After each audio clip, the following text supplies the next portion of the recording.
Welcome to MSA Tech. Have you ever wondered how raw sugarcane turns into the crystal sugar we use every day? Mature sugarcane is harvested manually and mechanically, ensuring sucrose quality is preserved as it moves from field to collection. Unwanted leaves and tops are removed in the field. This reduces the trash load for the factory.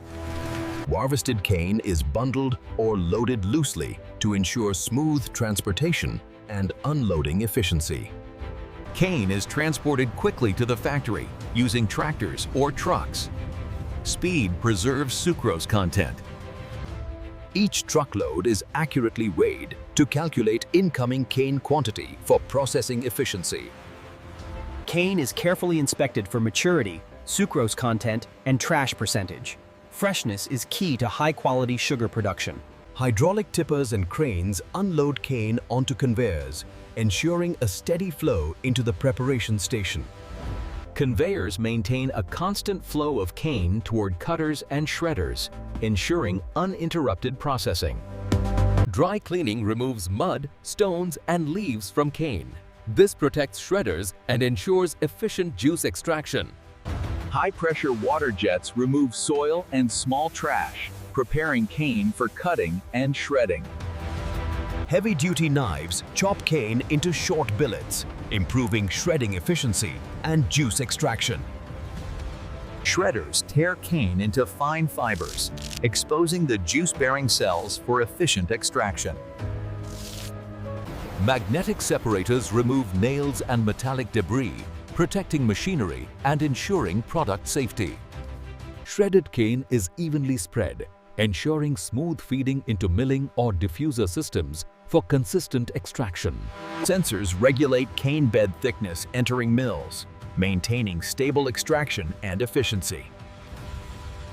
The first mill applies moderate pressure, extracting primary juice while preserving fiber integrity. The second mill increases pressure to extract additional juice from partial pressed cane. Tighter gaps and higher torque in the third mill extract further juice, pushing recovery toward optimum levels. High-pressure rollers in the fourth mill squeeze nearly all recoverable juice from the cane fibers. The final mill squeezes remaining juice, maximizing recovery before bagasse is routed to boiler systems. Hot water is sprayed on bagasse to dissolve residual sucrose, maximizing juice recovery before further processing. Pressed bagasse is discharged and sent to boilers as a renewable fuel source, powering plant operations sustainably. Raw juice passes through screens to remove coarse fibers and floating matter, improving clarity for extraction. Shredded cane is loaded into the diffuser channels, beginning the continuous extraction of sucrose. Hot water percolates through the cane bed, continuously dissolving sucrose for maximum extraction. Extracted juice is collected at the bottom of the diffuser through perforated grids, ready for further processing.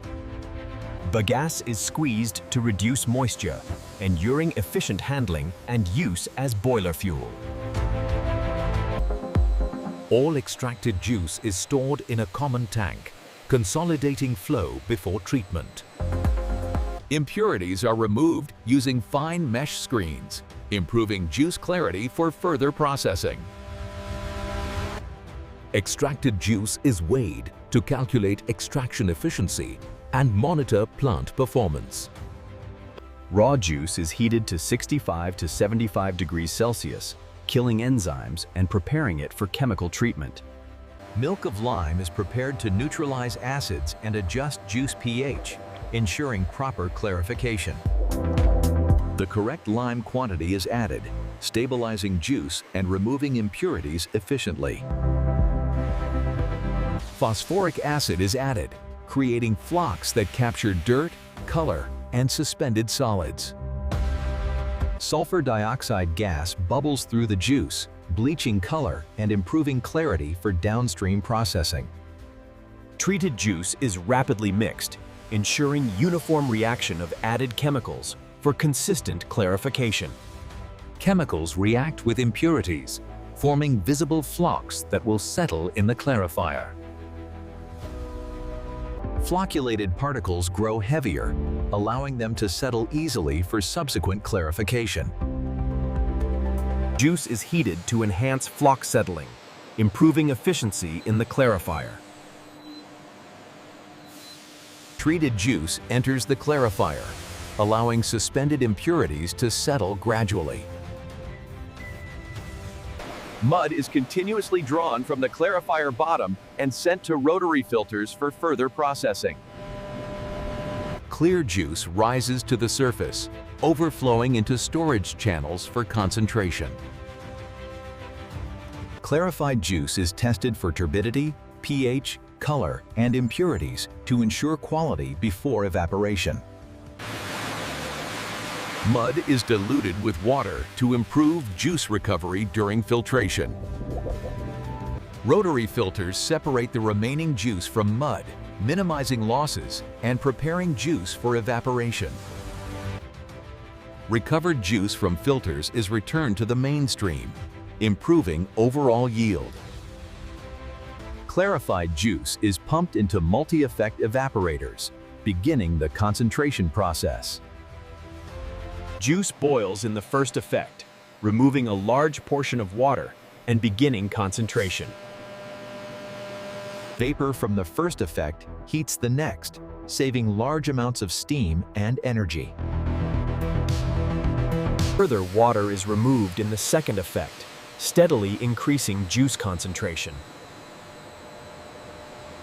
Lower pressure in the third effect continues concentrating the juice efficiently while reducing energy use. Juice reaches higher Brix levels in the fourth effect, carefully controlling heat to prevent caramelization. The final evaporator produces thick syrup at the desired concentration, ready for filtration and storage. Operators maintain correct temperatures in all evaporators to prevent caramelization and ensure syrup quality. Vacuum pressure is carefully regulated to maintain uniform evaporation across all effects. Condensate water is collected from the evaporators, ready to be reused in boilers and cleaning processes. Non-condensable gases are safely released via air traps, ensuring efficient vacuum and evaporation performance. Concentrated syrup is discharged from the evaporator at 65-degree Brix, ready for filtration. Syrup is filtered to remove any remaining suspended impurities, ensuring clarity before storage. Filtered syrup is stored in heated tanks to prevent crystallization before entering vacuum pans.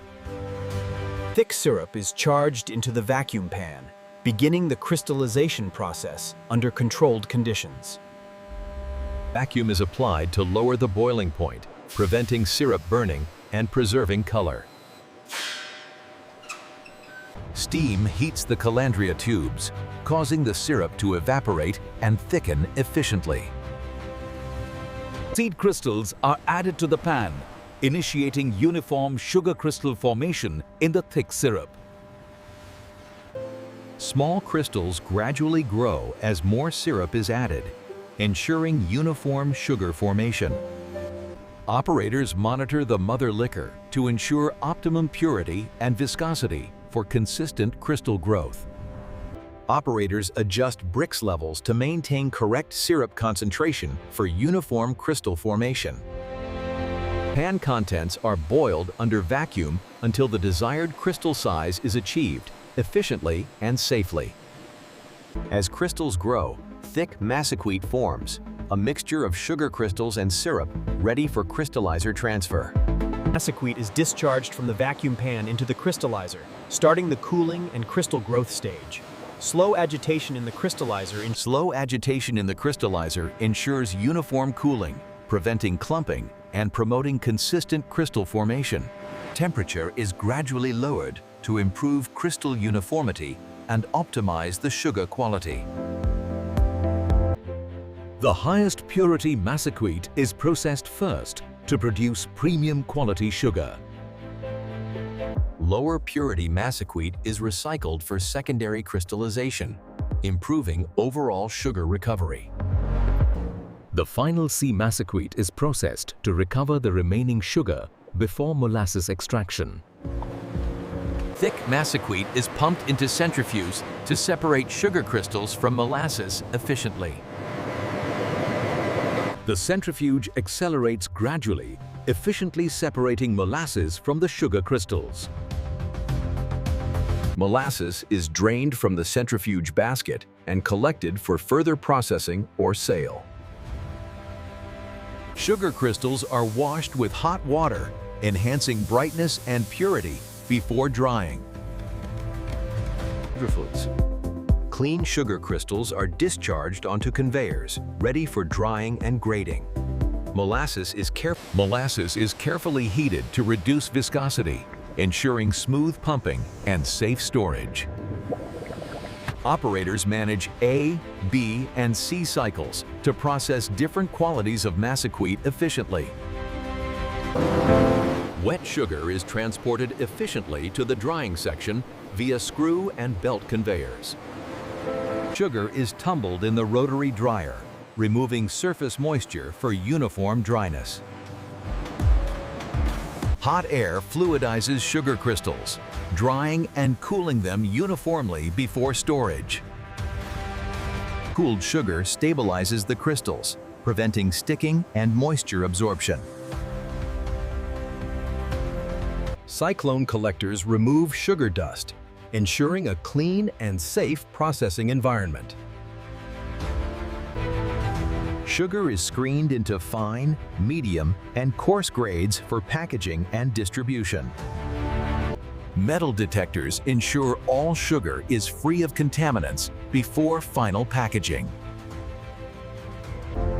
Sugar is conditioned in silos to stabilize moisture and temperature before packaging. Sugar is automatically weighed to ensure each bag meets precise specifications. Sugar is carefully filled into bags of varying sizes for consumer and industrial use.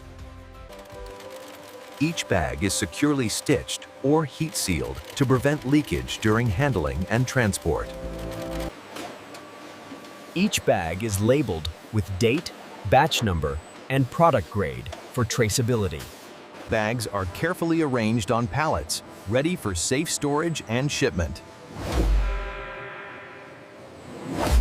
Pallets are shrink-wrapped to secure bags and improve stability during transport. Packed sugar is stored in cool, clean, and dry conditions to maintain quality. Logistics teams schedule shipments to ensure timely delivery to distributors and retailers. Byproducts like molasses and bagasse are efficiently utilized in distilleries and boilers. The factory is sanitized regularly to maintain hygiene and ensure safe sugar production. Do not forget to subscribe MSA Tech for more interesting videos.